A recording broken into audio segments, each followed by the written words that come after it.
பஹல்காம் பயங்கரவாத தாக்குதலுக்கு பதிலடியாக இந்தியா பயங்கரவாதிகளுக்கு எதிராக ஆபரேஷன் சிந்தூர் என்ற பெயரில் விரைவான மற்றும் ஒருங்கிணைந்த ராணுவ நடவடிக்கையை எடுத்தது. அணுசக்தி நாடான பாகிஸ்தானின் 11 விமானப்படை தளங்களை ஒரே நேரத்தில் தாக்கிய முதல் நாடு என்ற சாதனையை இந்தியா படைத்தது.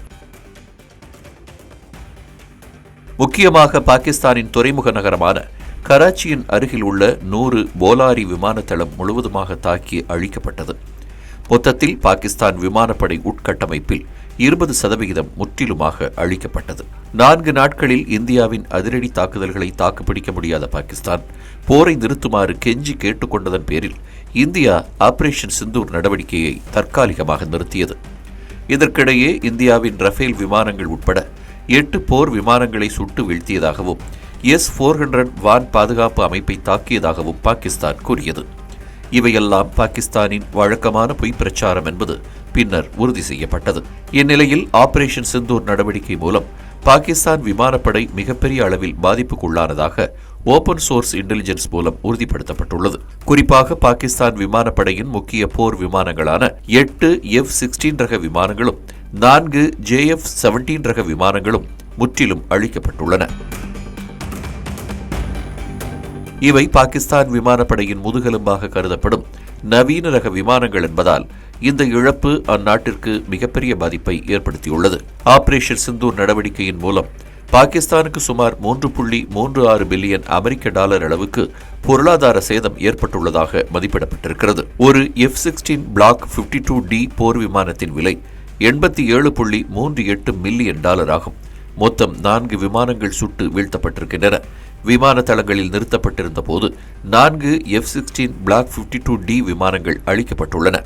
இதனால் மொத்தம் $700 மில்லியன் அமெரிக்க டாலர் அளவுக்கு நஷ்டம் ஏற்பட்டிருக்கிறது.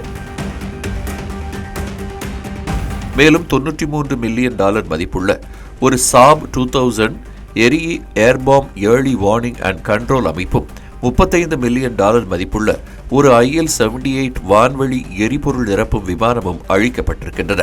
AWACS விமானங்கள் மற்றும் முக்கிய செயல்பாட்டு உட்கட்டமைப்பு அழிக்கப்பட்டிருப்பது பெரிய அளவிலான வான்வழி நடவடிக்கைகளை ஒருங்கிணைக்கும் பாகிஸ்தானின் திறனுக்கு விழுந்த பெரிய பின்னடைவாகும்.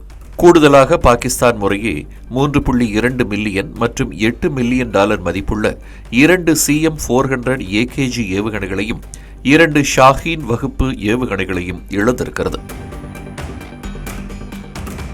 $36 மில்லியன் மதிப்புடைய 6 பைராக்டோர் TB2 ஆளில்லா போர் விமானங்களும் அழிக்கப்பட்டுள்ளன. மொத்தத்தில் இந்த வான்வெளி இழப்புகள் மட்டும் சுமார் $524.72 மில்லியன் ஆகும். $40 மில்லியன் மதிப்புள்ள ஒரு C-130H ஹெர்குலஸ் போக்குவரத்து விமானமும் 200 மில்லியன் மதிப்புடைய அதிநவீன HQ-9 தரையிலிருந்து வான் ஏவுகணை பேட்டரியும் தகர்க்கப்பட்டிருக்கின்றன. $10 மில்லியன் மதிப்புடைய 2 மொபைல் கட்டளை மையங்களும் அழிக்கப்பட்டுள்ளன. இந்த தரை அடிப்படையிலான இழப்புகள் மட்டும் மொத்தம் $599.52 மில்லியன் ஆகும். கூட்டி கழித்து பார்த்தால் ஆபரேஷன் சிந்தூர் நடவடிக்கையால் பாகிஸ்தானுக்கு சுமார் 30,000 கோடி ரூபாய் கரியாகியிருக்கிறது. செயற்கைக்கோள் படங்கள், சமூக வலைதளங்களில் பகிரப்பட்ட தகவல்கள், விமான போக்குவரத்து தரவுகள் உள்ளிட்ட பல்வேறு பொது ஆதாரங்களை பகுப்பாய்வு செய்ததன் மூலம் பாகிஸ்தானின் நஷ்டம் கணக்கிடப்பட்டுள்ளது. இந்த பன்முக ஆதாரங்கள் பாகிஸ்தான் விமானப்படைக்கு ஏற்பட்ட சேதத்தின் அளவை திட்டவட்டமாக உறுதிப்படுத்துகின்றன. இந்த பெரும் இழப்புகள் பாகிஸ்தான் விமானப்படையின் செயல்பாட்டு தயார் நிலை மற்றும் அதன் எதிர்கால போர் திறன்களில் நீண்டகால தாக்கத்தை ஏற்படுத்தும் என்று பாதுகாப்பு வல்லுநர்கள் கருத்து தெரிவித்துள்ளனர். ஆபரேஷன் சிந்தூர் வெறும் இராணுவ நடவடிக்கை மட்டுமல்ல, பயங்கரவாதத்தையும் பயங்கரவாதத்தின் ஊற்றுக்கண்ணையும் ஒட்டுமொத்தமாக அழிக்கும் ராஜதந்திர நடவடிக்கையாகும். அமைதியையும் ஸ்திரத்தன்மையையும் நிலைநாட்டுவதில் இந்தியாவின் உறுதிப்பாட்டை ஆபரேஷன் சிந்தூர் வெளிப்படுத்தியிருக்கிறது.